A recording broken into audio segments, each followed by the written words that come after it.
Yesus, Yesus, dengar doaku,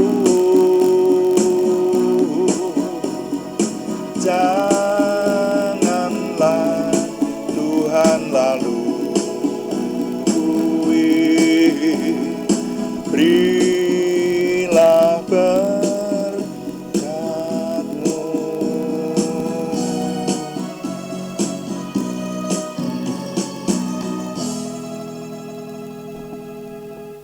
Bapa, kami mengucap syukur malam hari ini Tuhan memberkati kami. Kami mempersembahkan doa malam kami. Kami mohon Tuhan mengurapi perenungan firman Tuhan yang akan kami cermati dari sabda-Mu, dan semua yang kami kerjakan ketika kami memuji menyembah Tuhan, juga melayani Tuhan dengan doa, semuanya kami dedikasikan untuk kemuliaan nama Tuhan. Ketika Tuhan kami muliakan, kami semua diberkati. Terima kasih Bapa. Dalam nama Tuhan Yesus Kristus kami berdoa. Amin. Selamat malam Bapak Ibu Saudara sekalian yang sudah bersama dengan kita di sini dalam doa malam hari ini. Doa malam melalui online ini diadakan secara iman Kristiani dengan dasar keyakinan kepada Tuhan Yesus Kristus, Yeshua HaMasyiah, Juru Selamat dunia, Imam Besar Agung kami.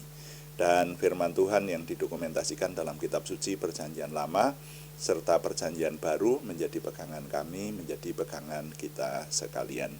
Saudara sekalian, doa malam ditujukan untuk menjawab pertanyaan. Karena itu kalau ada pertanyaan rohani dari saudara seiman yang ingin kami menjawabnya, silakan dikirimkan kepada kami dan kami akan mencoba menjawab menjadi tema-tema dalam doa malam kita. Seperti sore hari ini kami masih ingin menjawab pertanyaan dari Bapak Pringgo Sri Harjanto di Purwodadi. Ya, puji Tuhan, terima kasih Pak Harjanto banyak memberikan pertanyaan yang menolong kami untuk menetapkan tema-tema juga dalam doa malam kita ya. Dan tentu saja hal ini dibutuhkan karena sudah ditanyakan tentu saja. Nah, pertanyaannya adalah tentang istilah ya. Apakah istilah tahir itu sama dengan halal? Pertanyaannya semacam itu ya. Ya, sekali lagi ini istilah-istilah yang jarang digunakan dalam percakapan sehari-hari, saudara ya. Dalam percakapan sehari-hari sehingga jarang dimengerti orang, tidak semua orang mengerti ya. Istilah tahir itu kan dalam percakapan kita sehari-hari jarang kita gunakan ya, jarang dibicarakan juga. Sehingga ini hanya ada dalam banyak bahasa sastra dan bahasa Alkitab. Nah, mari kita mencermatinya dengan membaca lebih dulu dari Yehezkiel pasal 44 ayat 23. Firman Tuhan di dalam Yehezkiel kitab Yehezkiel pasal 44 ayat 23. Demikian firman Tuhan. Mereka harus mengajar umatku tentang perbedaan antara yang kudus dengan yang tidak kudus, dan memberitahukan kepada mereka perbedaan antara yang najis dengan yang tahir. Nah, sampai di situ dulu satu ayat saja menjadi dasar perenungan kita untuk memahami istilah tahir. Nah, jadi sore hari ini judul renungan firman Tuhan adalah memahami istilah tahir. Ini menjawab pertanyaan Pak Harjanto. Jadi pertanyaannya, apakah istilah tahir itu sama dengan halal? Kata tahir dan halal itu kalau saya mengartikannya tahir atau halal itu artinya bersih, layak, berkenan kepada Tuhan. Bersih, layak, berkenan kepada Tuhan. Kadang-kadang bisa diartikan kudus. Nah, Nah, hanya antara tahir dan halal itu ada perbedaannya dalam penggunaan terutama ya, karena yang ditanyakan Pak Har adalah apakah tahir itu sama dengan halal. Kalau artinya sih, kalau menurut saya sama, yaitu bersih, layak, dan berkenan kepada Tuhan. Jadi segala sesuatu yang tahir atau yang halal itu yang bersih, yang layak, yang berkenan kepada Tuhan, begitu. Itu saya mengartikannya seperti itu. Nah, tapi dalam penggunaan kata-kata itu ada perbedaannya. Nanti akan lebih jelas kalau kita melihat lawan katanya. Tahir itu lawan katanya najis. Sedangkan halal itu lawan katanya haram. Nah, ini semakin lebih jelas kan kita. Nah, penggunaannya tahir itu kadang-kadang digunakan untuk orang, untuk tempat, atau untuk barang, seperti itu saudara ya. Sedangkan halal dan haram itu digunakan untuk sesuatu yang dapat dinikmati. Nah, itu yang saya ketahui perbedaannya ada di situ. Saya bisa memberikan contoh-contohnya. Yang dianggap tahir atau najis itu bisa diterapkan kepada orang tidak tahir, atau barang atau tempat tidak tahir. Ya, contohnya kalau orang menyentuh mayat, itu kalau hukum di Perjanjian Lama. Jadi memang hukum mengenai tahir dan najis ini akan semakin rinci, semakin diterapkan di Perjanjian Lama, saudara. Kalau di Perjanjian Baru masih diterapkan, tetapi hukumnya berbeda. Nah, seperti itu, ya. Jadi kalau di Perjanjian Lama itu di kitab Taurat dituliskan orang yang menyentuh mayat itu dianggap najis, tidak tahir sampai sehari penuh. Begitu. Besoknya baru dianggap tahir atau layak atau bersih atau berkenan kepada Tuhan, seperti itu. Karena orang kalau dianggap najis itu bahkan datang ke bait suci aja tidak boleh, mempersembahkan korban bakaran tidak boleh. Seperti itu. Jadi hukumnya seperti itu di Perjanjian Lama.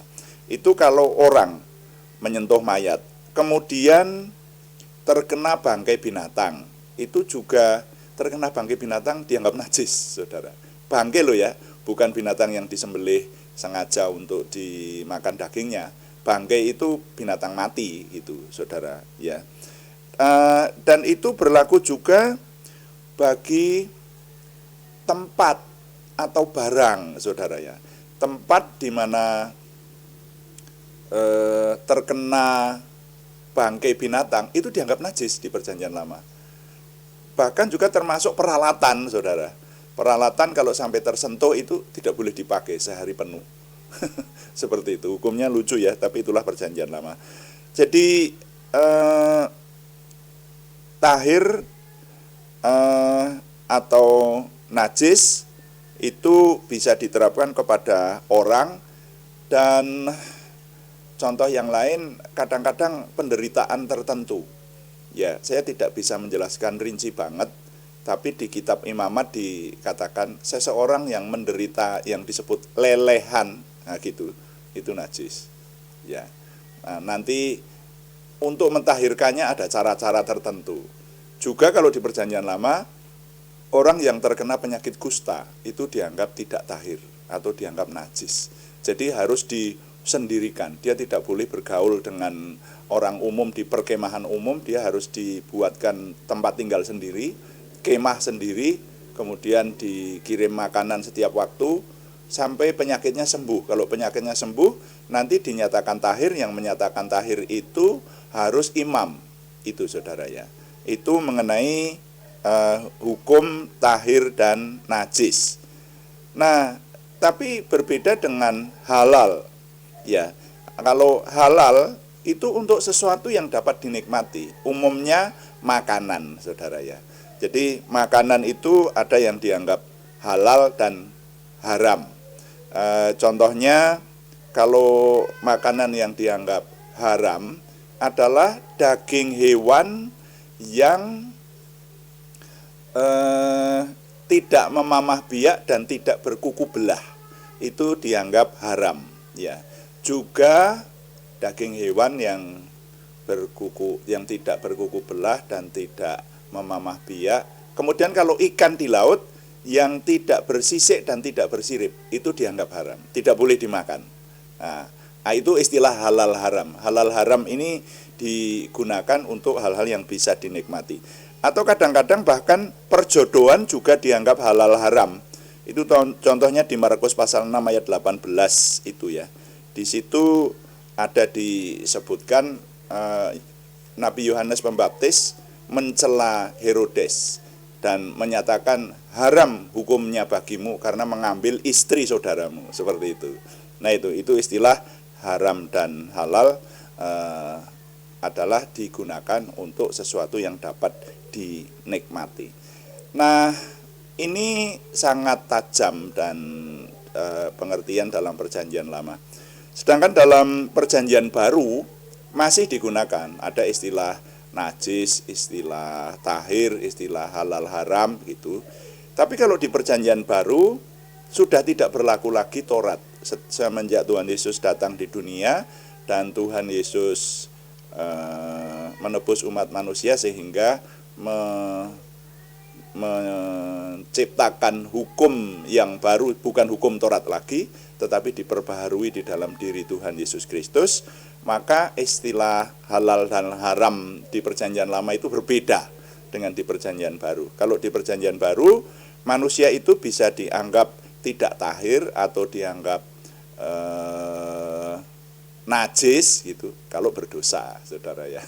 Jadi di perjanjian baru masih digunakan, tahirkanlah tanganmu, kamu orang-orang berdosa, seperti itu. Jadi yang bisa menyebabkan seseorang dianggap tidak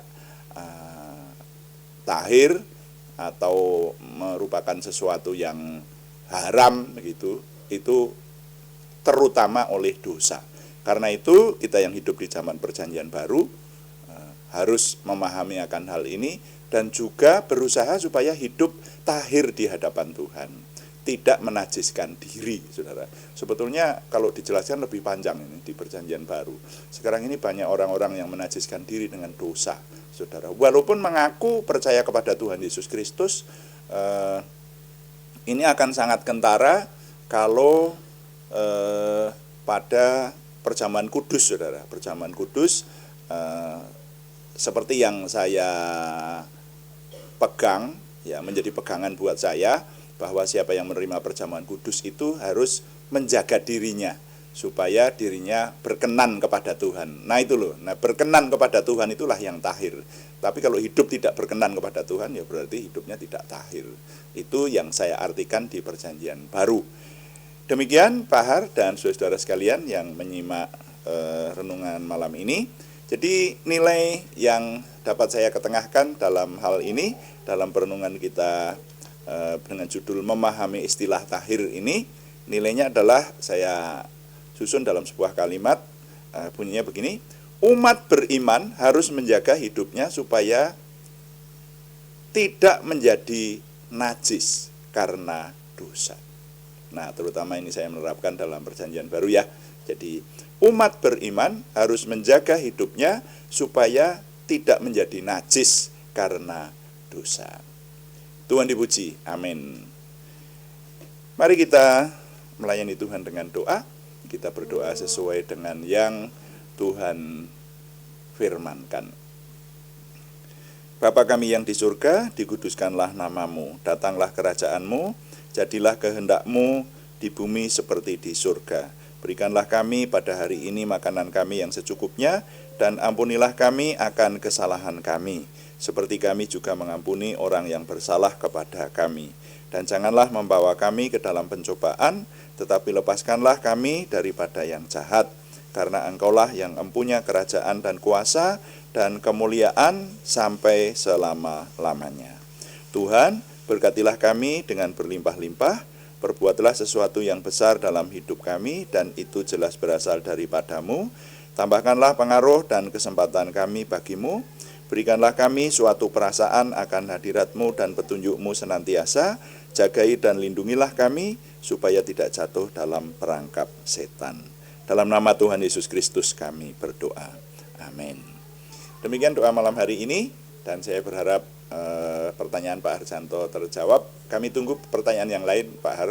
Pak Har, masih ada pertanyaan yang lain. Kami tunggu yang lainnya lagi ya, yang akan kami jawab kemudian. Dan kami memberitahukan bahwa doa malam dilaksanakan setiap hari pada jam 6 atau jam 18 waktu Indonesia Barat. Setiap hari, hari Senin sampai Sabtu. Ada juga doa pagi yang diadakan pada hari-hari yang sama setiap hari, yaitu jam 5 pagi, saudara-saudara sekalian. Hanya temanya berbeda.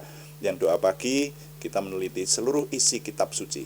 Sudah banyak yang setia mengikuti dan menanti-nantikan. Setiap pagi kita mengawali hari kita dengan merasakan kehadiran Tuhan, merenungkan firman Tuhan, dan melayani Tuhan dengan doa. Puji Tuhan.